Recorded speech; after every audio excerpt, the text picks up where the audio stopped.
তোমরা যারা কাজ করব কিন্তু সময় দিতে পারবা না, তাদেরকে বলি যে দেশে 1,000 টাকা ইনকাম করার জন্য আমাদের বাপ চাচাদের মানে রৌদ্রে পোড়া লাগে, বৃষ্টিতে ভিজা লাগে। হ্যাঁ, এতটা পরিশ্রম করার পরে একটা রাজমিস্ত্রি, আমার দেশে একটা রাজমিস্ত্রির বেতন কত? 800 টাকা। আর এই 800-900 টাকা ইনকাম করার জন্য সকালে 7টা বাজে আসে, বিকাল 5টা বাজে। হ্যাঁ, একটা রাজমিস্ত্রি 800 টাকা ইনকাম করার জন্য এত ঘন্টা পরিশ্রম করে। যারা গার্মেন্টসে চাকরি করে, আমি ছোট করে বলবো না, ওদের না হলেও 10 থেকে 12 ঘন্টার ডিউটি করতে হয়। ওদের স্যালারি কয় টাকা? ওরা হাইয়েস্ট গেলে 15-20 হাজার টাকা, 25 হাজার টাকা স্যালারি পায়।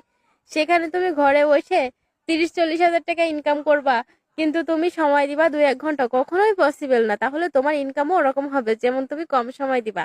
আর অবশ্যই যাদের হাতে 5-6 ঘন্টা সময় আছে তারাই হচ্ছে মানে সফলতা পায় বা ভালোভাবে কাজ করতে পারবা। সময় না দিলে দেখো, ভালো দিনটা কে দেখতে পারে? জীবনে 10 জনের ভিতর একজন কে হতে পারছে? যে ছেলেটা যে মেয়েটা পরিশ্রম করে, ওই ছেলে বা ওই মেয়ে ভবিষ্যতে 10 জনের ভিতর একজন হয়, পরিবারের সবার প্রিয় হয়। বাবা মার প্রিয় সন্তান কে? যে সন্তান পরিশ্রমী হয়।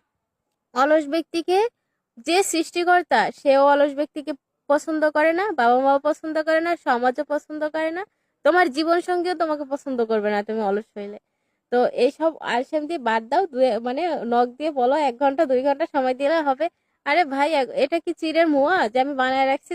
হচ্ছে তুমি আসবা, তোমাকে আমি দিয়ে দিব? হ্যাঁ, আমি কি হচ্ছে টাকা নিয়ে বসে আছি? অবশ্যই কষ্ট করতে হবে, তোমার নিজের টাকা নিজের ইনকাম করে নিতে হবে। তোমাকে কি আমি ইনকাম করে দিব? আমার বাড়িটা বেচে কিনে, আমার মানে আমার বাপের সম্পত্তি যা আছে বেচে তোমাদের দিয়ে দিই? তোমাদের কথাবার্তা এমন যে আপু 1 ঘন্টা সময় দিলে হবে? 1 ঘন্টা সময় দিয়ে তুমি কিভাবে আশা করো যে দেশে 1,000 টাকা ইনকাম করতে এত কষ্ট, সেই দেশে 1 ঘন্টা সময় দিয়ে আপু, মানে আমার হাসি পায় তোমাদের কথা শুনলে।